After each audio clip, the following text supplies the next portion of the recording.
अपने काव्य पाठ को प्रारंभ करने से पूर्व सभी श्रोताओं को ये बताना चाहता हूँ कि मैं न तो एक कवि हूँ और न ही एक लेखक। अपने सामान्य ज्ञान के आधार पर और इस समय जो प्रचुर मात्रा में समय मिला है उसका सदुपयोग करते हुए मैं कुछ आपके सम्मुख अपनी काव्य रचना प्रस्तुत करना चाहता हूँ और मुझे आशा है कि आपको वो पसंद आएगी।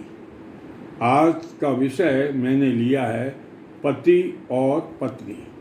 हम सब जब अपने परिचितों या इष्ट मित्रों के साथ जब समय व्यतीत करते हैं तो दंपतियों की विभिन्न अवस्थाओं को स्वतः ही हम अवलोकन कर लेते हैं और उनकी इस तरह की समस्त अवस्थाओं को संग्रह कर मैंने अपने विचारों में व्यक्त किया है, जो इस प्रकार है।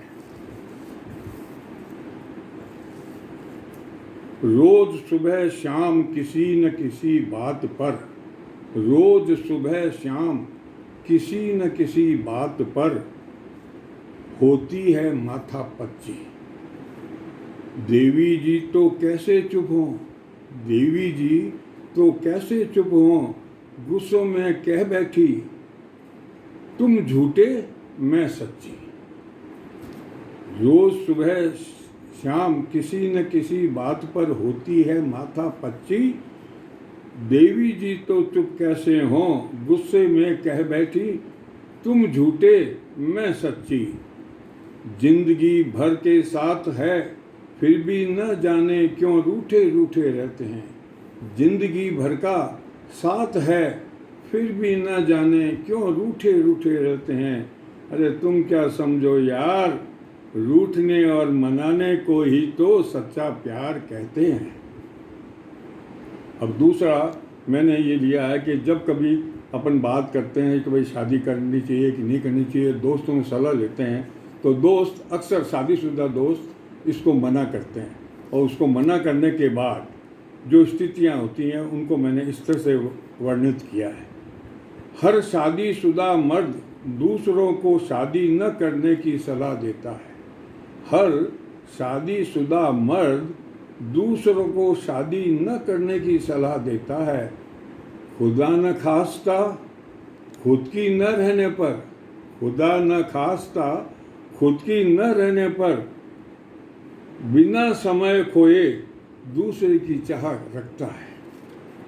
अब जब ऐसा होता है तो जो सलाह लोगों को देता रहता है कि भाई शादी नहीं करनी चाहिए, शादी से कोई फायदा नहीं, उन लोगों को इस बात को सुनकर के अरे यार हमको तो ये मना करता था और खुद शादी के लिए लालच हो रहा है, तो उनके मन में क्या प्रतिक्रिया होती है उसको मैंने इन अगली 2 लाइनों में व्यक्त किया है।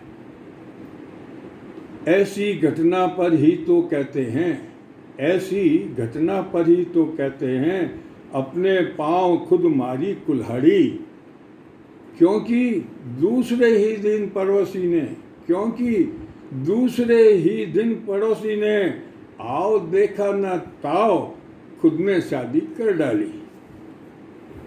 अब आज के युग में हर संबंध में कोई न कोई स्वार्थ नजर आता है, लेकिन वास्तव में पति और पत्नी का रिश्ता ऐसा है जो निस्वार्थ भाव से एक दूसरे के लिए तत्पर रहते हैं और सेवा करते हैं। इन भावों को मैंने इस तरह प्रकट किया है। आज के युग में पिता पुत्र के संबंध भी अपनी अपनी शर्तों पर चलते हैं। आज के युग में पिता पुत्र के संबंध भी अपनी अपनी शर्तों पर चलते हैं। भाई भाई तो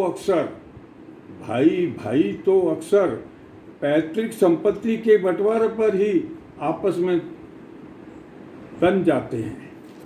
इसलिए कहते हैं कोई साथ दे या न दे, इसीलिए कहते हैं कि कोई साथ दे या न दे, पति पत्नी आखिर दम तक ये रिश्ता निभाते हैं। इस हकीकत के कारण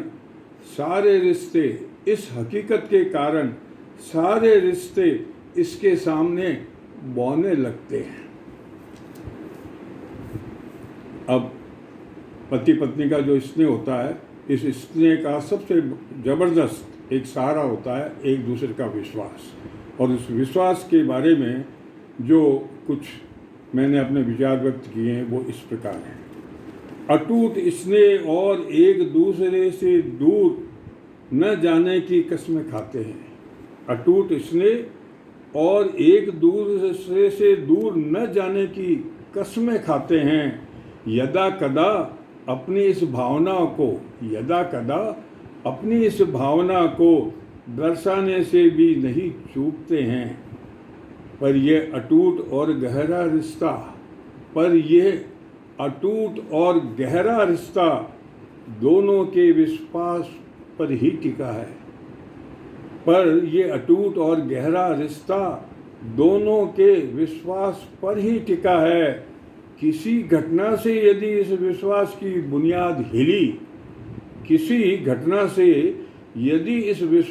बुनियाद हिली, तो देर सवेर मानकर चलिए ये संबंध टूटा। अब अंत में जो पारिवारिक संबंध हम देखते हैं कि पति पत्नी अपनी प्रारंभिक जीवन शुरू करके और सब जिम्मेदारियों से निवृत्त होकर के जब बुढ़ापे तक पहुंचते हैं, तो शुरू की ज़िंदगी और बुढ़ापे तक की ज़िंदगी का वर्णन इस प्रकार मैंने करने की कोशिश की है। शुरू में जो कहते थे फटाफट समझ में आता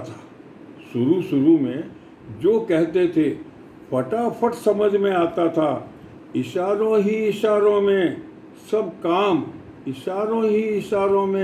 सब काम बड़ी सफाई से सुलझ जाता था। पर अब बार बार समझाने पर भी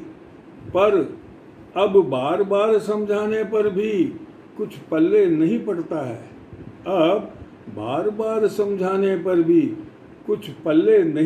है। कितना ही कहो,